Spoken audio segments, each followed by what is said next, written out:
وہ کون سی دلیل یا پیمانہ تھا جس کی بنا پہ بے نظیر کو یقین اور تسلی ہوئی ہوگی کہ زرداری اس کے بھائی مرتضی بھٹو کا قاتل نہیں ہے؟ یہ خود کو عوامی رہنما کہلوانے والی نام نہاد جمہوری قدروں کی پاسدار کا کیا یہ فرض نہیں بنتا تھا کہ جس ثبوت و دلیل یا قسم پہ اعتماد کر کے زرداری کو بے گناہ جانا تھا، وہ ثبوت اور دلیل پاکستان کے عوام تک بھی لائے جاتے، یا کم از کم اپنی بھابھی اور مرتضیٰ کے بچوں کو ہی زرداری کی بے گناہی کے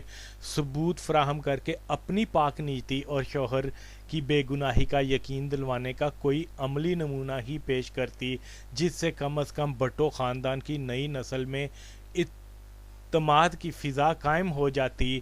بڑے لوگوں سے اللہ ایسے کام لیتا ہے جن کے باعث ان کی عظمت و ذہنی بلندی کی سوچ کا پہلو نمایاں ہوتا ہے۔ دو انسانوں کی آپس میں رنجش و اناد کی بنیاد کو ختم کروا کے ایک دوسرے کا دوست و خیر خواہ بنانا، جس سے رب بھی خوش اور اس کار خیر کے انجام دینے والے کا بڑا پن بھی عیاں، اور اس میں چھوٹ اتنی کہ جھوٹ کی بھی پکڑ نہیں ہوتی۔ اتنا عظیم کام کہ جس کی تکمیل کے لیے اللہ کے ناپسندیدہ ترین عمل جھوٹ کی بھی معافی ہو جائے۔ بے نظیر اپنے عظیم والد کے خون کی نئی نسل کی اصلاح و اتفاق، پیار و محبت کی کون سی اچھی مثال چھوڑ کر اس دنیا سے کوچ کر گئی؟ کیا وہ یہ نہیں جانتی تھی کہ مرتضیٰ کے قتل کے بعد اس کی اولاد کو ہمیشہ کرب و ملال، رنج و شکوہ رہے گا کہ بلاول آصفہ اس زرداری کی اولاد ہیں جو ہمیں کم سنی میں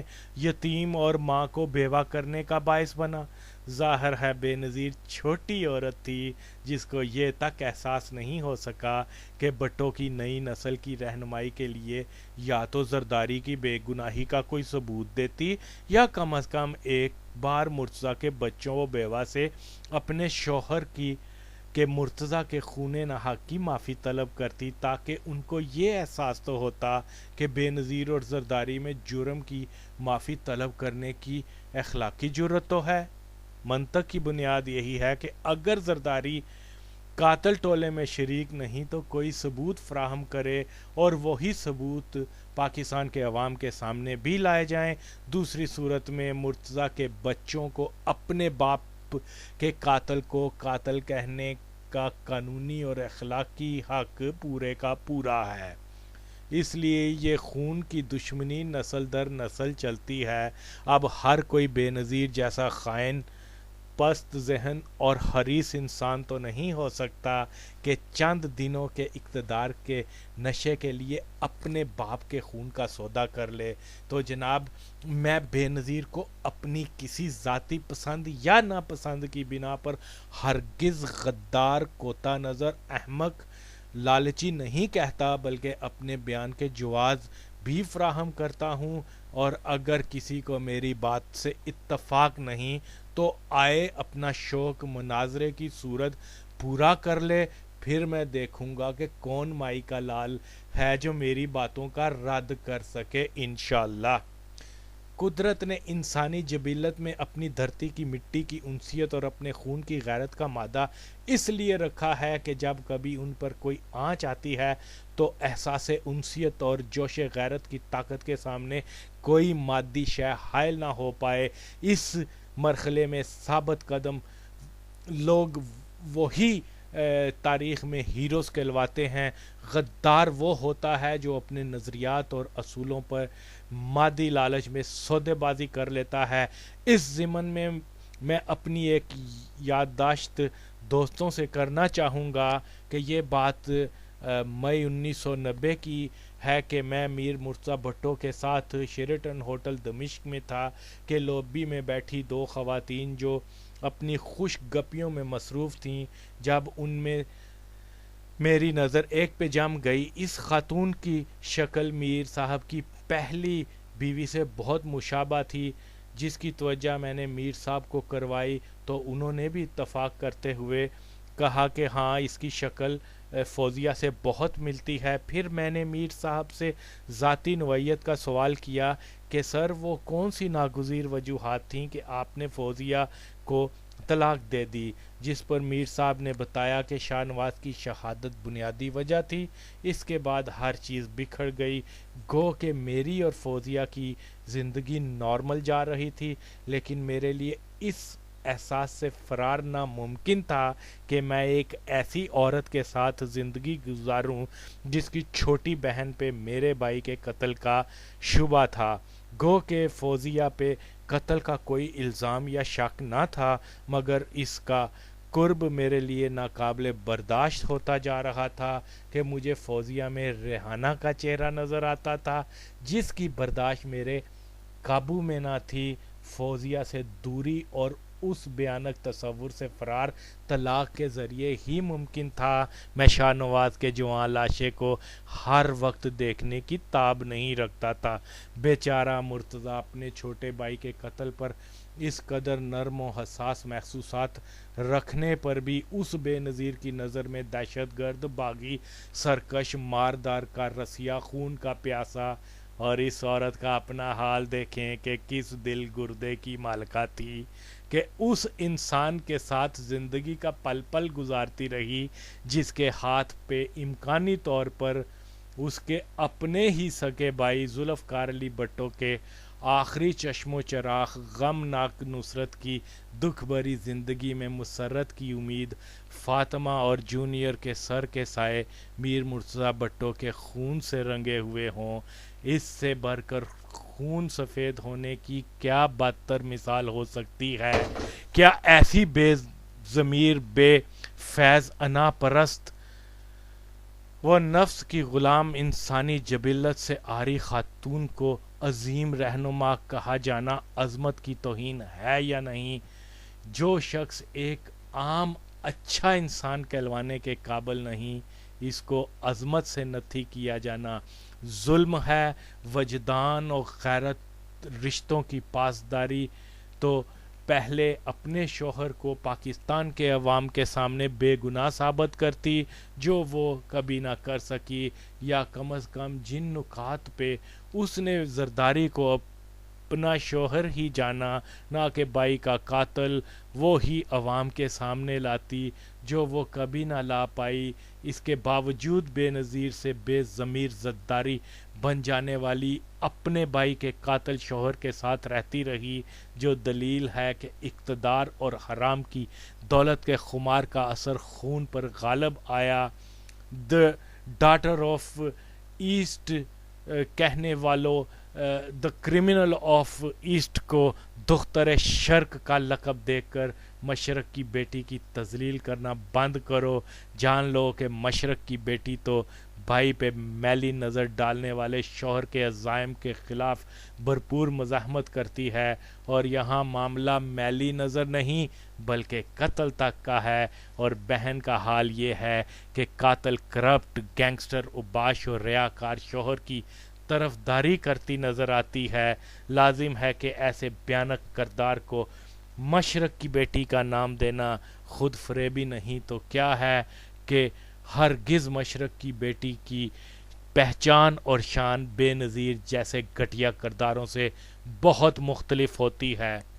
لوگوں کو یاد ہوگا کہ میر صاحب کے قتل کے بعد زرداری نے ایک انٹرویو میں یہ بیان دیا تھا، یعنی اپنی بے گناہی کا بہت ہی کمزور اور جگ ہنسائی والا بیان دیا کہ مرتضی کے قتل کا فائدہ اگر مجھے ہوتا تو الزام میں کوئی وزن بھی ہوتا، مگر مرتضی کے قتل کے بعد ہماری حکومت ختم ہو گئی، ہم پہ مقدمات بنے اور ہم ہر حال میں نقصان میں رہے۔ اگر بے گناہی اور قصوروار ہونے کا معیار اقتدار کے آنے اور جانے کی بنیاد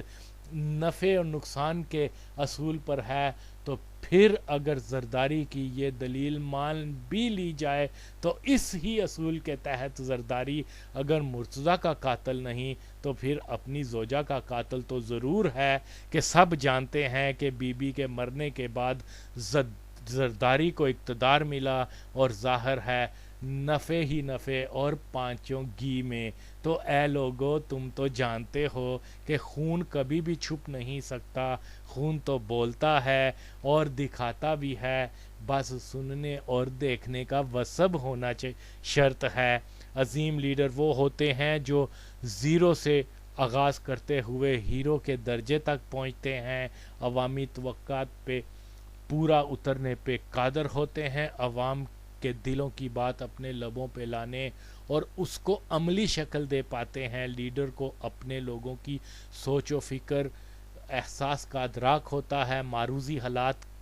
کی زیر و زبر سے واقف ہوتا ہے، ارد گرد کے ماحول اپنے ساتھیوں کی خامیوں اور خوبیوں سے آشنائی رکھتا ہے،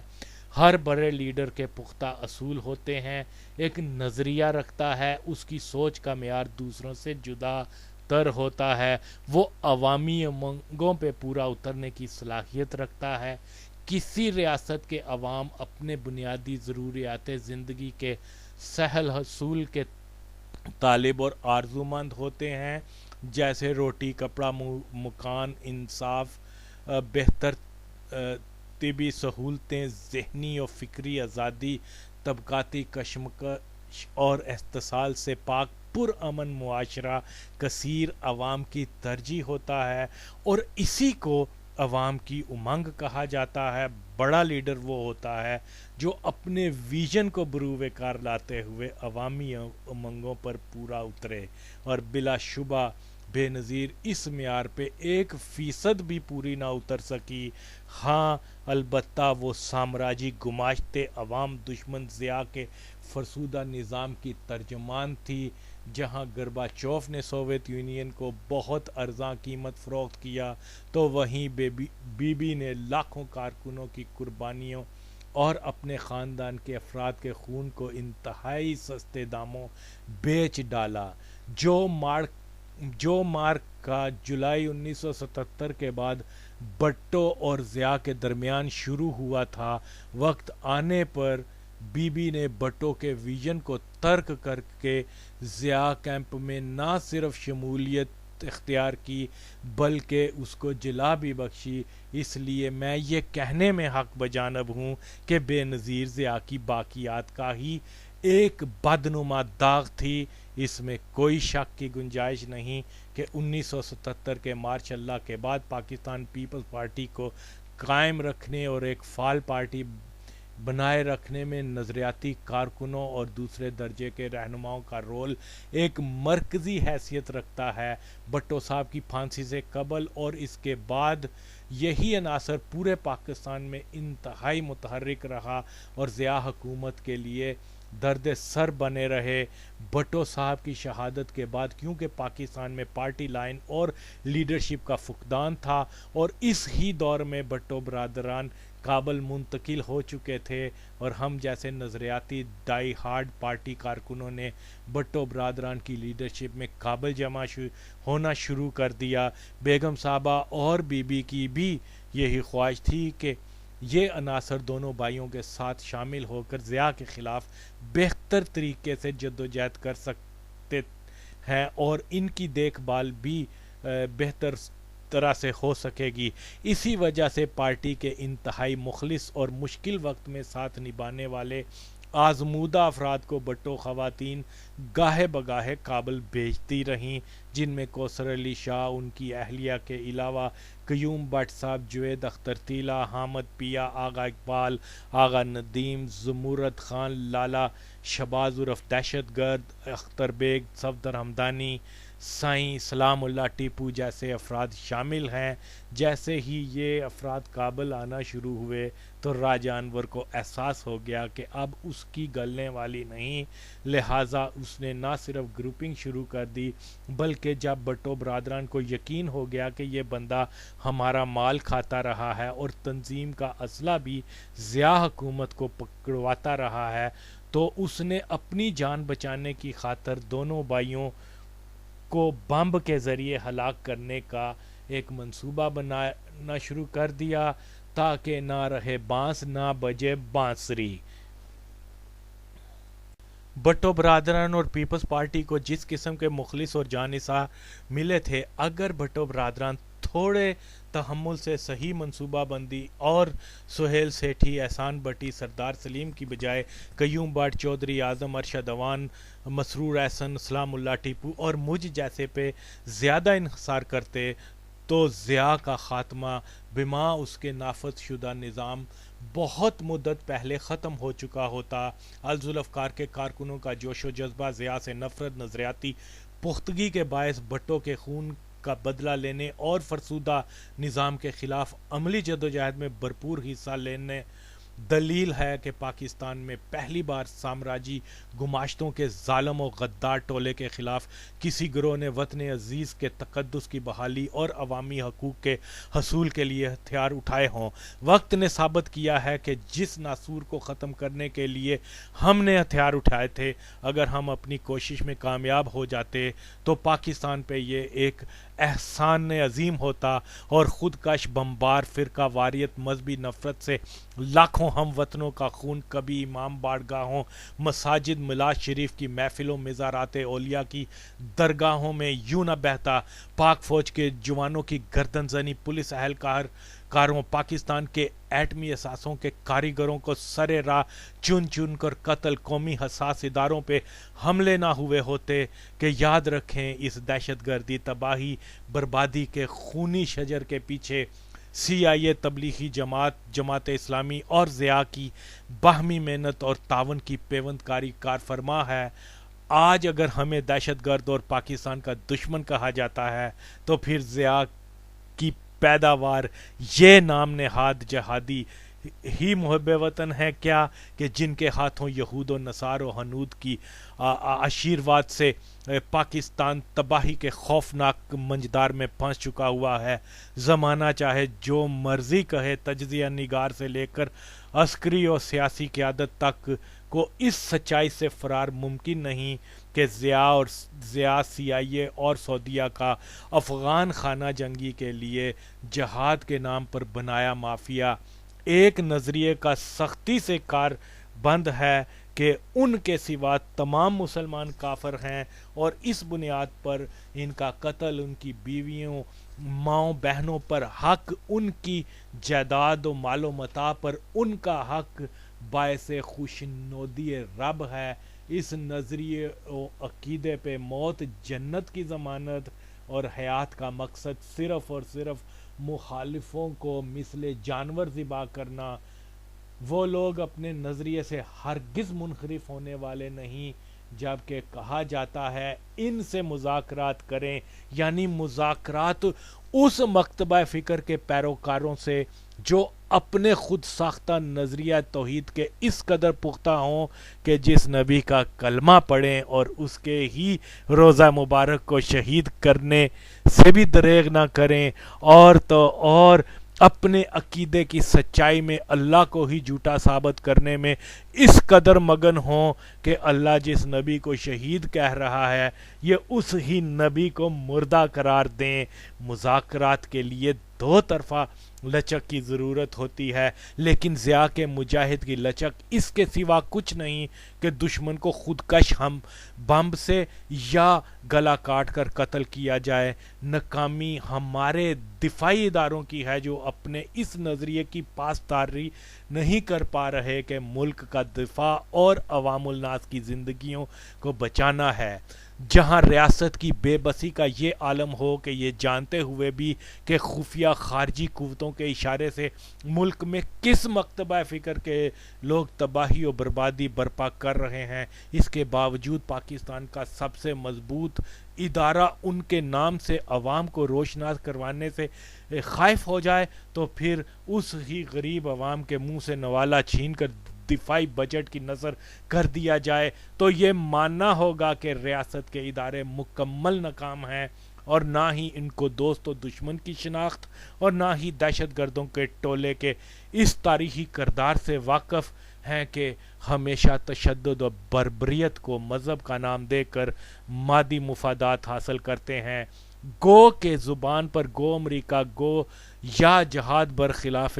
امریکہ کا نعرہ تو ضرور ہوتا ہے، مگر دیکھنے میں آیا ہے کہ انڈونیشیا سے لے کر مراکش تک، چچنیا سے لے کر سوڈان تک، سکارنو، جمال ناصر بھٹو، بومدین بن بیلا، یاسر عرفات، کرنل قذافی،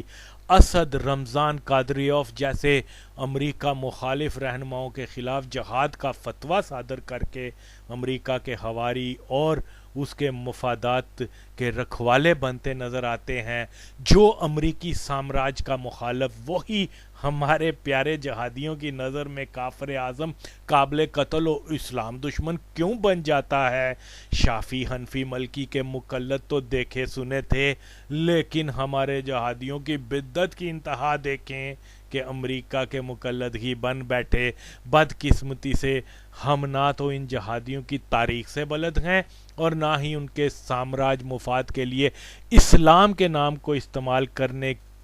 کی تاریخی سچائی کی پہچان رکھتے ہیں، نہ ان سے چھٹکارا حاصل پانے کا کوئی حتمی منصوبہ رکھتے ہیں. اس لیے وہ وقت دور نہیں کہ جب ہر مسلک، فرقہ، لسانی و قومی گروہ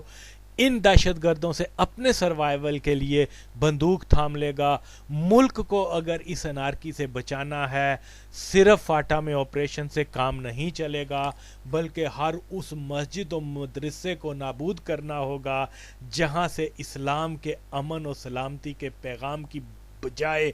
امریکی اور سعودی حکام کے مطابق نفرت و جبر، خودکش بمبار، شرک و بدعت کے الزام پہ جیکٹ پھاڑ نکلتے ہیں. ریاستی اداروں سے ان دہشت گردوں کے حامیوں کو پاک کیے بنا کوئی امکان بھی کامیابی کا نہیں ہے. اس چیلنج سے نپٹنے کے لیے ان نظریاتی افراد پر مشتمل ایک فورس بنانا ہوگی جو ان فسادیوں کی تاریخ، عقائد، عمل سے بلد ہوں اور یقین کامل رکھتے ہوں کہ یہ عناصر اسلام مخالف سامراجی قوتوں کے بنائے ہیں، جن کا مشن اسلامی ممالک میں انتشار برپا کرنے کے علاوہ کچھ نہیں ہے. مستقبل قریب میں اگر ریاست نے یہ اقدام نہ اٹھائے تو پاکستان کو 70 کی دہائی والا بیروت، 90 کی دہائی والا کابل اور آج کا دمشق بننے سے دنیا کی کوئی طاقت نہیں روک سکتی. بدترین خانہ جنگی موت کی صورت میں پاکستان پہ منڈلا رہی ہے اور افسوس کہ کوئی اس کو روکنے والی قوت نظر نہیں آ رہی. ضیاء کے پیدا کیے نام نہاد جہادی گدھ بن کر پاکستان کا جسم نوچ رہے ہیں. جو قومیں اپنے لیڈر کو کھو دیں اس کو اپنی منزل پانے کے لیے خون کے دریا کو عبور کرنا پڑتا ہے.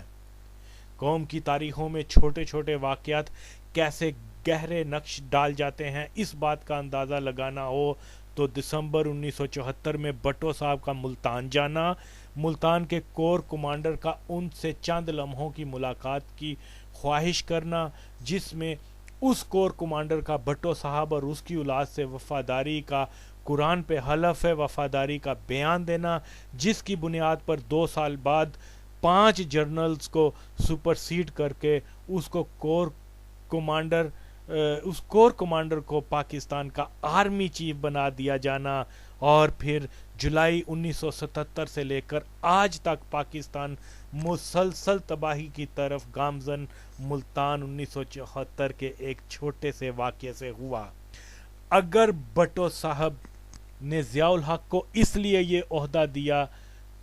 کہ ان کی نظر میں ضیاء بھٹو صاحب کا ایک خوشامد اور فرما بردار رہے گا اور فوج کی طرف سے کسی بغاوت کے امکان کو کم کیا جائے گا، تو اس فکر میں بھٹو جیسے ذہین سیاستدان کی ناکامی ہے. اور اس غلط انتخاب کا ایک طرف تو بھٹو خاندان تو دوسری طرف پاکستان کے عوام نے بہت بھاری قیمت ادا کی. ایک ایسی ریاست پاکستان جو 1971 کی تباہ کاریوں سے بمشکل ابھی سنبھل ہی پائی تھی کہ ضیاء کی صورت میں ایک بدترین جھٹکے سے دوچار ہو گئی اور 3-4 دہائیوں کے گزر جانے پر بھی اپنی منزل کو نہ پا سکی. مارچ 1975 میں شاہ نواز بھٹو سے اس موضوع پہ بات چیت کے دوران اس نے بتایا کہ میں نے ضیاء کو کبھی پسند نہیں کیا تھا. مجھے ہمیشہ اس کی شکل دیکھ کر غصے کا احساس ہوتا کہ ایک دن میں نے پاپا سے سوال کیا کہ ضیاء شکل و صورت سے کسی